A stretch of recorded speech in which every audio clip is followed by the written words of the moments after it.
Banyak masalah kesehatan yang disebabkan oleh neuropati diabetes. Tidak hanya masalah kebas, kesemutan atau nyeri pada kaki saja, neuropati juga menyebabkan gangguan ereksi, gangguan pernafasan, gangguan jantung, gangguan pencernaan, bahkan sampai kelumpuhan. Akan kami jelaskan semuanya dalam 3 menit. Jika kau sedang di perjalanan atau sedang sibuk, bisa kamu save atau like dulu video ini agar bisa ditonton nanti.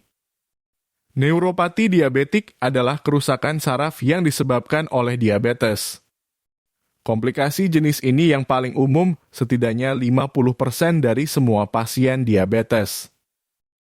Kadar gula darah tinggi kronis menyebabkan cedera progresif pada neuron. Neuron sensorik biasanya yang pertama terganggu, diikuti oleh neuron otonom yang mengontrol organ internal. Meskipun jarang, neuron motorik yang mengontrol gerakan organ dalam juga dapat terganggu oleh diabetes, meskipun kemungkinan yang lebih rendah. Ada beberapa jenis neuropati diabetik, yang paling umum adalah neuropati perifer. Ini juga disebut polineuropati simetris distal karena biasanya melibatkan beberapa saraf perifer di kedua sisi tubuh dan mempengaruhi akson sensorik terpanjang dalam tubuh. Dari kaki, tungkai, dan tangan. Gejala ini terus berkembang pada tubuh dengan urutan mati rasa, kesemutan, atau sensasi terbakar yang bahkan memburuk di malam hari. Kepekaan terhadap rasa sakit bisa bertambah parah, atau sebaliknya, hilang. Hilangnya sensasi gejala neuropati menyebabkan peningkatan risiko komplikasi. Karena tidak sakit, sehingga tidak diobati. Situasi ini bisa diketahui dengan penyembuhan luka yang lambat pada penderita diabetes, luka kecil atau lecet bisa menjadi infeksi serius. Selanjutnya, neuropati otonom, yang mempengaruhi saraf pengontrol aktivitas organ dalam. Pada neuropati otonom jantung, saraf yang mengatur detak jantung bisa rusak. Gejala umumnya, tubuh bereaksi lebih lambat terhadap perubahan posisi dan pasien mungkin merasa pusing saat berdiri. Tanda-tanda lain termasuk detak jantung yang cepat atau perubahan detak jantung yang tiba-tiba dan tidak dapat dijelaskan. Pada sistem pencernaan, kerusakan saraf dapat menyebabkan mual, muntah, kehilangan nafsu makan, kesulitan menelan, pengosongan lambung yang lambat, dan masalah usus.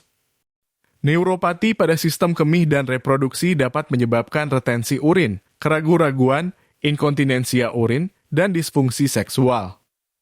Kerusakan saraf di mata dapat menyebabkan penyesuaian yang lebih lambat terhadap perubahan terang dan gelap.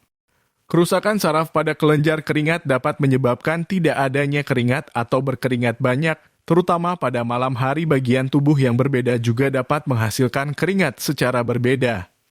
Efek lain dari neuropati otonom adalah ketidaksadaran hipoglikemia, artinya tubuh tidak menyadari ketika kadar gula darah rendah. Tanda-tanda peringatan seperti lapar atau pusing tidak dapat dirasakan, dan pasien mungkin pingsan sebelum mengambil langkah untuk meningkatkan gula darah mereka. Mononeuropati atau neuropati vokal adalah disfungsi saraf tunggal, biasanya karena jebakan. Contoh umum adalah carpal tunnel syndrome, di mana saraf median tertekan saat melewati terowongan sempit di pergelangan tangan, menyebabkan rasa sakit, mati rasa, dan kesemutan di tangan. Kerusakan pada saraf kranial dapat menyebabkan masalah dengan penglihatan atau hilangnya kontrol otot-otot wajah. Neuropati proksimal adalah jenis kerusakan saraf langka yang mempengaruhi paha, pinggul, bokong, dan kadang-kadang perut atau dada, biasanya di satu sisi tubuh. Gejalanya meliputi rasa sakit yang parah di daerah yang terkena dan kelemahan serta pengecilan otot paha. Neuropati diabetik dapat dicegah dengan mengontrol kadar gula darah secara efektif. Mengelola diabetes juga membantu perlambat kerusakan pada saraf. Perawatan neuropati bertujuan untuk menghilangkan rasa sakit dan gejalanya, mengembalikan fungsi saraf, dan mencegah komplikasi lebih lanjut. Perawatan neuropati bervariasi tergantung pada organ yang terganggu.